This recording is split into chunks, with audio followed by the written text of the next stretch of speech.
সুপ্রিয় দর্শক মণ্ডলী, আসসালামু আলাইকুম। আশা করি সবাই এই প্রচণ্ড তাপদাহের মধ্যেও সুস্থ আছেন। আমিও আলহামদুলিল্লাহ আল্লাহর দয়ায় সুস্থ আছি। তো আপনাদের আগেই জানিয়েছিলাম যে ধারাবাহিক একটা পর্ব নিয়ে আসছি, যে জাতিসংঘ বিধবা সংঘ। তো এই কথাটার শিরোনামটার উদ্দেশ্য হলো এই যে জাতিসংঘ নামে একটা সংঘ আছে, সারা বিশ্বব্যাপী তাদের সদস্য ছড়ানো, এবং তার কতটুকু ক্ষমতা, কি তার সিদ্ধান্ত নেওয়ার যোগ্যতা, এটা আমরা সবাই জানি। নিরাপত্তা পরিষদের যে 5 সদস্য, এই 5 মডেলের মন রক্ষা করতে যেয়ে জাতিসংঘের অবস্থা খারাপ। আর দেখেন, এত বড় একটা সংঘ, তার কোনো সভাপতি নেই। এই একটা মাত্র সংঘ যার সভাপতি নাই, সুতরাং এর সভাপতি ওই 5 মডেল। তো এই 5 মডেলের এখন একটু ভাষাটা অন্যরকম দিতে পারলে ভালো হতো, তা দেওয়া সম্ভব না। 5 মডেলের সিদ্ধান্তের বাইরে কোনো কিছুই সম্ভব না।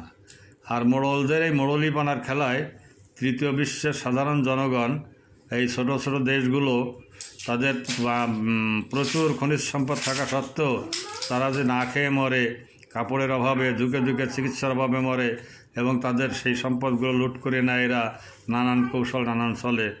এই উদ্দেশ্যেই এই ছড়াটা লেখা এবং আলোচনা আকারে আপনারা পাবেন। তো শিরোনাম হলো জাতিসংঘ বিধবা সংঘ।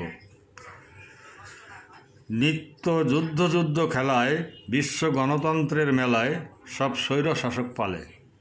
মোড়লদের ইচ্ছে মতো খেলার নিয়ম নির্ধারিত, শত সমর্থক দলে। পছন্দের ময়দান সকল, তৃতীয় বিশ্বের দুর্বল আবাসভূমিগুলি। নিজেদের স্বার্থ আগে, আর মিত্রের জন্য ত্যাগে উদার গুলি বুলি। পছন্দের ময়দান সকল, তৃতীয় বিশ্বের দুর্বল আবাসভূমিগুলি। নিজেদের স্বার্থ আগে, আর মিত্রের জন্য ত্যাগে উদার গুলি বুলি। প্রচুর অর্থ বারুদ ঢেলে পোষ্যদানব বানায় তোলে। ধরতে শিকার তাদের হডেল ধন, যার মাটির নিচে খাবার নেই তাদের কাছে।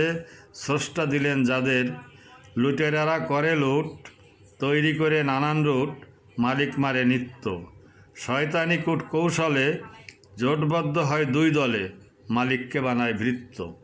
এটা প্রথম পর্ব। তো দ্বিতীয় পর্ব আসবে। আর এই প্রথম আজকে অবশ্য প্রথমে রিল আকারে, তো তাতে আপনারা কিছুটা ভূমিকা পাবেন, আর এর শেষের দিকে পাবেন ছড়াটা। আপনাদের কাছে আবেদন জানাবো, আপনারা এর মূল্যবান মতামত জানায় আমাকে, আমার যদি ভুল ত্রুটি থাকে সেগুলো ধরে দিবেন, আপনার মূল্যবান মন্তব্য জানাবেন। তো আসলে দেখেন অবস্থাটা কি, যে মোড়লরা 2 দলে ভাগ হয়, পাতানো খেলা খেলে, ছোট ছোট দেশগুলোকে গৃহযুদ্ধ বাধাই দিয়ে সেখানে শান্তি মিশনের নামে একটা গ্রুপ পাঠায়। সেই শান্তি মিশন ঢাল বানাইয়ে তাদের প্রচুর যে মূল্যবান সম্পদ, তেল, গ্যাস, খনি, সোনা, হীরা, কয়লা, নানান রকম সম্পদ লুট করে। আর যারা সম্পদের মালিক প্রকৃত, তারা না খেয়ে মরে। এরপর এদের দেখেন, কেউ গণতন্ত্রের বুলি আওড়ায়, কেউ মানবতার বুলি আওড়ায়, কিন্তু এই গণতন্ত্রের রং রূপও আপনারা দেখছি এক এক দেশের জন্য, এক এক বন্ধুর জন্য একরকম, আর শত্রু দেশের জন্য একরকম। কার কাছ থেকে আমরা ব্যবসা করব, কার কাছ থেকে কি কিনবো, এখানেও তাদের খবরদারি চলতে হবে। আর গাছের গোড়া কেটে উপরে পানি ঢালার মতো প্রচুর সাহায্য সহযোগিতা তারা দেয়, কিন্তু সেখানে বিভিন্ন এমন শর্তের জালে আটকায় যে কোনো দিনই মেরুদণ্ড সোজা করে এই দেশগুলো দাঁড়াতে পারবে না। আর যদি কেউ কখনো দাঁড়ানোর চেষ্টা করে, তো তাদের উপর আসে নানান রকম অত্যাচার, জুলুম, নিষেধাজ্ঞা ইত্যাদি ইত্যাদি। তো এইভাবে আর কি ধারাবাহিকভাবে কয়েকটা পর্ব যাবে। আপনারা আপনাদের মন্তব্য জানাবেন আশা করি। তো আবারও মনে করাই দিচ্ছি, শিরোনামটা দিয়েছে এই জন্যই যে জাতিসংঘ বিধবা সংঘ।